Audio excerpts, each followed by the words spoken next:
আচ্ছা, কেউ একজন নামাজ পড়ে না কেন? আমি তোমার সম্পর্কে বলছি না, আমার প্রিয় ছেলে বা প্রিয় মেয়ে। শুধু প্রশ্নটি নিয়ে চিন্তা করো যে মানুষ কেন নামাজ পড়ে না। এর অনেকগুলো উত্তর থাকতে পারে, আর এই প্রশ্নের উত্তর আল্লাহর কাছেও আছে। উত্তরটা খুবই ভয়ঙ্কর। এই উত্তরটি আমি খুতবার শুরুতে পড়েছি। তিনি বলেন, ফালা সাদ্দাকা ওয়ালা সাল্লা ওয়ালাকিন কাযযাবা ওয়া তাওয়াল্লা। সে আসলে সত্য গ্রহণ করেনি এবং সে নামাজও পড়েনি। তিনি কাফির সম্পর্কে বলছিলেন। তিনি দুইটা জিনিস বলেছেন, এই লোকটি সত্য গ্রহণ করেনি এবং নামাজও পড়েনি। কথাটা ভাবনার উদ্রেক করে। যদি বলা হয় সে সত্য গ্রহণ করেনি, আমার আশা হলো তিনি বলবেন লা সাদ্দাকা ওয়ালা আমানা, কিন্তু তিনি বলছেন লা সাল্লা। এর মানে হলো আল্লাহর সত্য গ্রহণ করার ব্যাপারে তোমার অন্তরে কিছু একটা মিসিং আছে। না না না, বাচ্চাটা বলে আমি আল্লাহকে বিশ্বাস করি, আমি মুসলিম। হ্যাঁ, তুমি এখানে মুসলিম, তোমার মাথায়। কিন্তু এই সত্য তো শুধু তোমার মাথার জন্য না, এই সত্য তোমার অন্তরের জন্য। তুমি এখনো অনুভব করছো না যে ব্যাপারটা কেমন সিরিয়াস। তুমি এখনো উপলব্ধি করছো না যে এটা কি। মাঝে মাঝে কোনো বিষয় তুমি জানো হয়তো, কিন্তু এই নিয়ে চিন্তা করা থেকে পালিয়ে বেড়াও। এটা সত্য, তুমি জানো বিষয়টা কিন্তু চিন্তা করতে চাও না। আর তাই এটা যেহেতু মিসিং, ঠিক এই কারণে আমি সহজেই নামাজের কথা ভুলে যাই কখনো কখনো, এবং তুমিও ভুলে যাও কখনো কখনো। এমনটা ঘটে কারণ আমাদের অন্তর কিছুটা বিভ্রান্ত হয়ে পড়ে। দিনের এই সত্যতা, আল্লাহকে সেই সত্যটা, সেই অকাট্য সত্যটা আমাদের মস্তিষ্কের পেছনের কোনো একটা সেলফে গিয়ে পড়ে থাকে। আমরা অন্য কিছুতে ব্যস্ত হয়ে পড়ি এবং এই নিয়ে আর চিন্তা করি না। আল্লাহ এটাই বলেছেন। সুতরাং তোমার নামাজ পড়া আল্লাহর প্রয়োজন নেই। এমনকি তুমি যদি নামাজ পড়ো, আমি পড়তে বলছি এই কারণে, তখন কি করো? নামাজের জন্য কিভাবে নিয়ত করো? তখন আমি 4 রাকাত নামাজ পড়বো, দাঁড়ালাম, কারণ আমার আব্বা বারবার পড়তে বলছেন। আল্লাহু আকবার। নবী সাল্লাল্লাহু আলাইহি সাল্লাম আমাদের বলেছেন, নিয়ত সঠিক না হলে কাজের কোনো মূল্য থাকে না। ইন্নামাল আমালু বিন্নিয়াহ, ইন্নামাল আমালু বিন্নিয়াত। এমনকি যদি তুমি কাজটা করেও থাকো কিন্তু তোমার নিয়ত ছিল আমি শুধু তোমাকে বিরক্ত করি, এটাই তোমার নিয়ত, তখন এই নামাজ আমার যেমন কোনো উপকার করবে না, ঠিক তেমনি তোমারও কোনো উপকার করবে না। তোমার সত্যিকারের আন্তরিক নামাজ থেকে একমাত্র যে উপকৃত হবে সে হলো তুমি নিজে। এখন এটাই সেই প্রশ্নের উত্তর যে কেন একজন মানুষ নামাজ পড়ে না। আরো 2টা কথা তোমার সম্পর্কে বলতে চাই। তার মাঝে একটা হলো নামাজ পড়ার উদ্দেশ্য কি, কোন কারণে পড়ব। কারণ তুমি হয়তো ভাবছো নামাজ পড়ার উদ্দেশ্য হলো তুমি যেন জাহান্নামে না জ্বলো। নামাজ পড়ার উদ্দেশ্য হলো তুমি যদি নামাজ না পড়ো আল্লাহ তোমাকে ঘৃণা করবেন। নামাজ পড়ার উদ্দেশ্য হলো তুমি যদি নামাজ না পড়ো তুমি শাস্তি পাবে, অথবা তুমি আর মুসলিমই থাকবে না, ফেরেশতারা তোমাকে অভিশাপ দিবে। সমস্ত নেতিবাচক বিষয়। আল্লাহ ওই সমস্ত উদ্দেশ্যের কথা উল্লেখ করেননি। নেতিবাচক কিছু থেকে মুক্তি পাওয়া নামাজের মূল উদ্দেশ্য নয়। নামাজের মূল উদ্দেশ্য হলো ইতিবাচক কিছুর দিকে ছুটে চলা, এটাই নামাজের উদ্দেশ্য। এমন 2 ছাত্রের মধ্যে পার্থক্য জানো? একজন লেখাপড়া করে যেন সে ফেল না করে, আর অন্যজন লেখাপড়া করে কারণ সে ওই সাবজেক্টটা পড়তে ভালোবাসে। একজন ছাত্র পড়ালেখা করছে পজিটিভ কিছুর জন্য, আর অন্যজন পড়ালেখা করছে কারণ সে এমন কিছু থেকে বাঁচতে চাচ্ছে যা নেগেটিভ। একজন কর্মচারী তার চাকরিটাকে দারুণ ভালোবাসে, আর অন্য একজন কর্মচারী শুধু চায় সে যেন চাকরিটা না হারায়।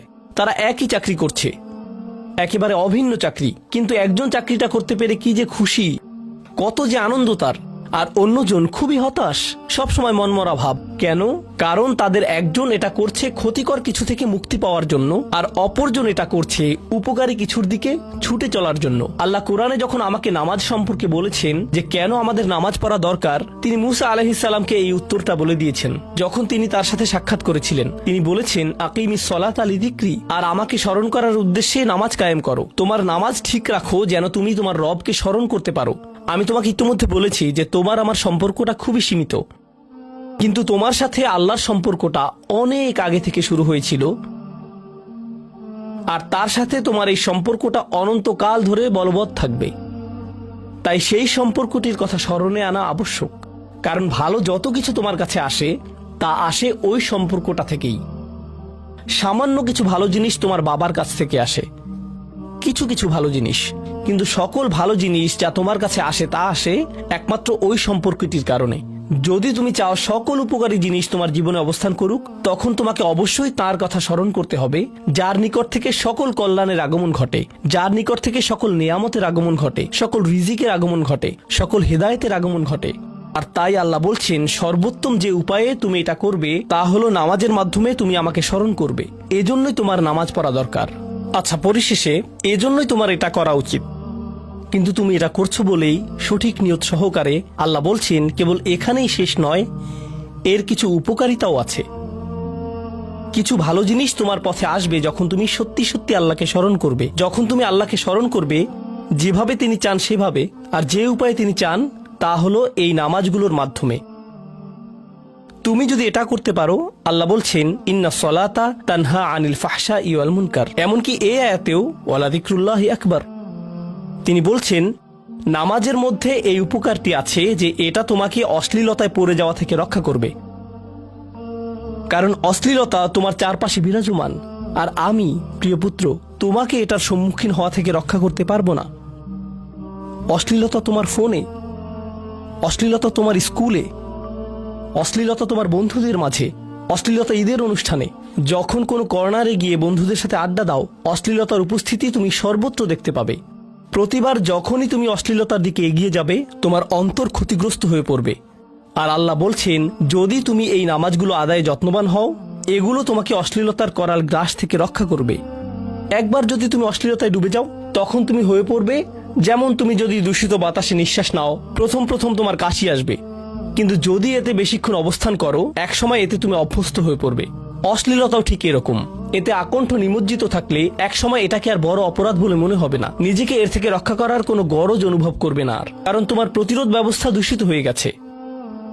এরপর তুমি এমনকি আরো বিষাক্ত আচরণের জন্য প্রস্তুত হয়ে যাবে, এমনকি আরো জঘন্য বিষয় ওয়াল মুনকার, এমনকি আরো ঘৃণ্য কাজও তোমার দ্বারা সম্পন্ন হয়ে যেতে পারে।